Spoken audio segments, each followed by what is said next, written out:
آپ کہتے تھے اے لوگوں سادات کی عورتوں سے نکاح نہ کرنا، سیدہ خواتین سے نکاح نہ کرنا۔ کیوں؟ جناب ان کے ادب کی وجہ سے، ان کی تعظیم کی وجہ سے، کہ جو مقام اللہ نے ان کو عطا فرمایا ہے ہم اس کے مطابق ان کا ادب نہیں کر سکتے، ہم اس مقام کے مطابق ان کی تعظیم نہیں کر سکتے، اس لیے کسی سجدہ سے نکاح نہ کرنا۔ اور پھر تاکید فرماتے، کہتے کہ اگر کوئی خود کو اس قابل سمجھتا ہے، اللہ نے ایسا کمال اور ایسا مرتبہ، ایسے اوصاف اس کو عطا کیے ہیں کہ وہ سادات سے نکاح کرنے کی قابلیت رکھتا ہے، تو پھر تاکید کیا کرتے تھے کہ اگر کوئی سیدہ خاتون سے نکاح کرے تو لوگوں سنو، جو شوہر ہوتا ہے مالک ہوتا ہے، جو شوہر ہوتا ہے وہ مالک ہوتا ہے۔ امام شارانی کہتے ہیں اگر کسی سیدہ سے تیرا نکاح ہو جائے تو پھر اس کا مالک بن کر نہیں رہنا بلکہ اس کا خادم بن کر زندگی گزارنی۔ کہتے ہیں اس کا خادم بن کر زندگی گزارنی ہے، مالک بن کر زندگی نہیں گزارنی۔ کیوں؟ کہ یہ عورت جو تیرے نکاح میں ہے کوئی عام عورت نہیں ہے، یہ اللہ کے نبی کی بیٹی ہے، یہ اللہ کے نبی کی بیٹی ہے، حضور کی نسل سے ہے، حضور کے نسب سے ہے، یہ کوئی عام عورت نہیں ہے۔ تو فرماتے ہیں اس کا مالک بن کر نہیں رہنا بلکہ سجیدہ کا خادم بن کر رہنا ہے۔ اس انداز میں ہمارے اسلاف نے سادات سے پیار کیا ہے، سادات سے محبت کی ہے، بلکہ بزرگ کہتے ہیں اگر سید بد عمل ہو پھر بھی تعظیم کرنی ہے، اگر سید بد عمل ہو پھر بھی ادب کرنا ہے، اگر سید بد عمل ہو پھر بھی محبت کرنی ہے۔ کیوں؟ کہ ہم نے عمل کو نہیں دیکھنا، ہم نے اس کی نسبت کو دیکھنا ہے کہ اس کی نسبت کس کے ساتھ ہے، حبیب خدا کے ساتھ ہے، اس کی نسبت ان کے ساتھ ہے جن کے بارے میں رب کہتا ہے اے لوگوں کوئی اور مطالبہ نہیں ہے لیکن ان سے پیار کرنا ہے جن کی نسبت میرے نبی کے ساتھ ہے، میرے نبی کے قرب والوں سے پیار کرنا ہے، میرے نبی کے نسبت والوں سے پیار کرنا ہے، میرے نبی کے گھر والوں سے پیار کرنا ہے۔ اور یہ اعلان صرف نبی پاک کے دور کی حد تک محدود نہیں ہے بلکہ رب کا یہ اعلان قیامت تک باقی رہے گا، رب کا یہ اعلان قیامت تک باقی رہے گا۔ تو امام شارانی رحمۃ اللہ تعالیٰ علیہ فرماتے ہیں کہ سجدہ کا مالک نہیں خادم بن کر رہنا ہے۔ اس انداز میں ہمارے اسلاف نے سادات کرام اہل بیت سے محبت کی ہے۔ تو محتشم سامعین خوش نصیب ہے وہ بندہ جس کو اہل بیت کا پیار نصیب ہے، جس کو اہل بیت کی محبت ملتی ہے، جس کو سادات کا ادب کرنا آتا ہے، سادات کی تعظیم کرنا آتا ہے۔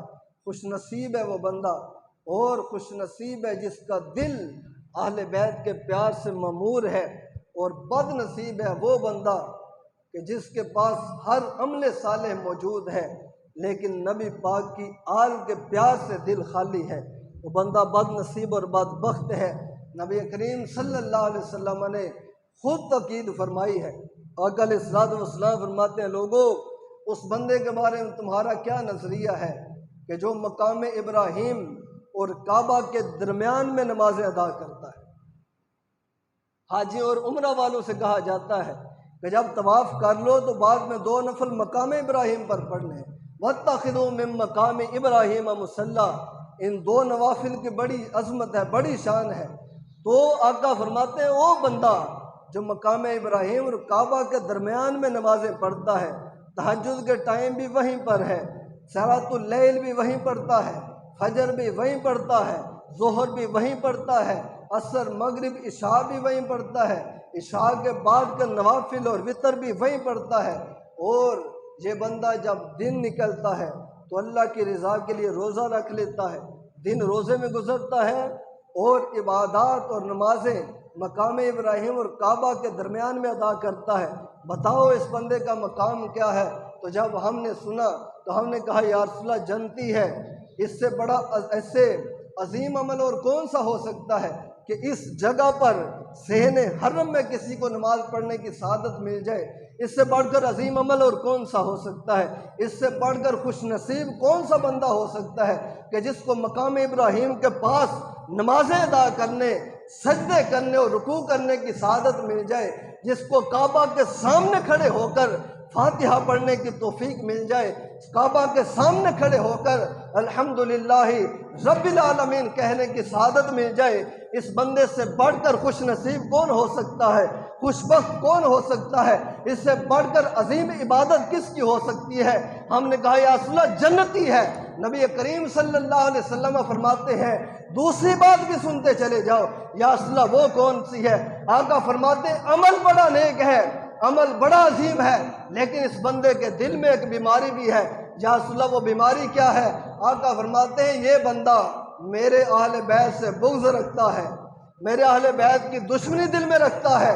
ہم نے کہا یا رسول اللہ عمل صالح کی وجہ سے جنتی ہے، کعبہ کے پاس نماز پڑھنے کی وجہ سے جنتی ہے، مقام ابراہیم کے پاس نماز پڑھنے کی وجہ سے جنتی ہے۔ نبی پاک فرماتے ہیں تمہاری نظر میں جنتی ہے، نبی کی نظر میں جہنمی ہے، نبی کی نظر میں جہنمی ہے۔ یا رسول اللہ وہ کیوں؟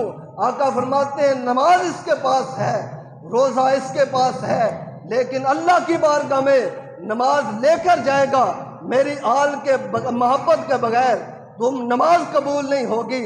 اگر میری رب کی بارگاہ میں روزہ لے کر جائے، نماز لے کر جائے، میری آل کی محبت کے بغیر تو نہ روزہ قبول ہوگا نہ نماز قبول ہوگی۔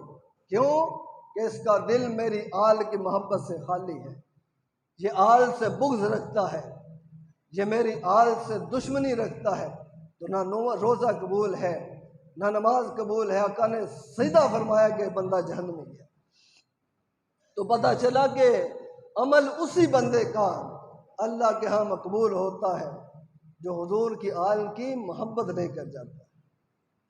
تو اپنے دلوں کو منور کریں، معمور کریں آقا علیہ الصلوۃ والسلام کی آل کی محبت سے، ادب اور تعظیم اپنی اولاد کو سکھائیں حضور کی آل کا۔ اور میں عرض کروں کہ مسلمانوں کے اندر بہت سے گروہ موجود ہیں، لیکن راہ حق پر وہی گروہ ہے اور وہی بندہ ہے کہ جس کے پاس آقا علیہ الصلوۃ والسلام کی آل کی محبت بھی ہے، اصحاب کی محبت بھی ہے۔ کیوں؟ کہ آل کی محبت کا حکم حضور نے دیا، اصحاب کی محبت کا حکم حضور نے دیا، آل کی محبت کا حکم قرآن نے دیا، اصحاب کی محبت کا حکم قرآن نے دیا۔ تو اللہ اس کے رسول کے ہاں مقبول وہی بندہ ہے کہ جس کے پاس آل کی محبت بھی ہے اور اصحاب کی محبت بھی ہے۔ تو میں نے پہلے عرض کیا کہ دو گروہ ہیں جنہوں نے خود کو مسلمان کہا، خارجی